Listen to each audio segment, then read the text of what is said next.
ഈ സീസൺ IPLലെ 29 മത്സരങ്ങൾ പൂർത്തിയായിരിക്കുമ്പോൾ ഏറ്റവും പുതിയ പോയിന്റ് ടേബിളാണ് ഈ വീഡിയോയിലൂടെ നമ്മൾ കാണാൻ പോകുന്നത്.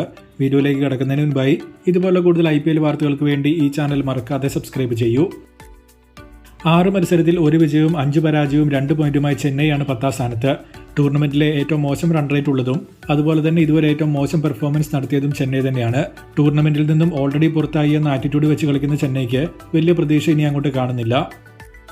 6 മത്സരങ്ങളിൽ 2 വിജയവും 4 പരാജയവും 4 പോയിന്റുമായി ഹൈദരാബാദ്, രാജസ്ഥാൻ, മുംബൈ ടീമുകളാണ് 9, 8, 7 സ്ഥാനങ്ങളിൽ നിൽക്കുന്നത്. ഇതിൽ മുംബൈക്ക് മാത്രം പോസിറ്റീവ് റൺ റേറ്റ് ഉള്ളപ്പോൾ മറ്റ് 2 ടീമിനും മോശം റൺ റേറ്റ് ആണുള്ളത്. കളി ജയിക്കുക എന്നതിനോടൊപ്പം റൺ റേറ്റ് കൂടി മെച്ചപ്പെടുത്തിയിട്ടില്ല എങ്കിൽ ടൂർണമെന്റിന്റെ അവസാന ഘട്ടത്തിൽ രാജസ്ഥാനും ഹൈദരാബാദിനും പണി കിട്ടുമെന്ന കാര്യം ഉറപ്പാണ്. 6 പോയിന്റുമായി പഞ്ചാബ്, കൊൽക്കത്ത എന്നിവരാണ് 6, 5 സ്ഥാനങ്ങളിൽ നിൽക്കുന്നത്. ഇതിൽ പഞ്ചാബ് 5 മത്സരങ്ങളിൽ കളിച്ചിരിക്കുമ്പോൾ കൊൽക്കത്ത 6 മത്സരങ്ങൾ പൂർത്തിയാക്കിയിട്ടുണ്ട്. ചെന്നൈക്കെതിരെയുള്ള കഴിഞ്ഞ വിജയത്തോടെ കൊൽക്കത്ത റൺ റേറ്റ് നന്നായി ഉയർത്തിയിട്ടുണ്ട്.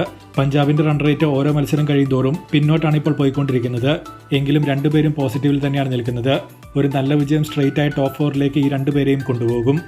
ലക്നൗ, RCB, ഡൽഹി, ഗുജറാത്ത് തുടങ്ങിയവരാണ് 8 പോയിന്റുമായി 4, 3, 2 സ്ഥാനങ്ങളിൽ നിൽക്കുന്നത്. ഇതിൽ ഡൽഹി മാത്രം 5 മത്സരങ്ങൾ പൂർത്തിയാക്കിയിരിക്കുമ്പോൾ ബാക്കി എല്ലാവരുടെയും 6 മത്സരങ്ങൾ പൂർത്തിയായിട്ടുണ്ട്. എല്ലാവർക്കും ബെറ്ററായ റൺ റേറ്റും നിലവിലുണ്ട്.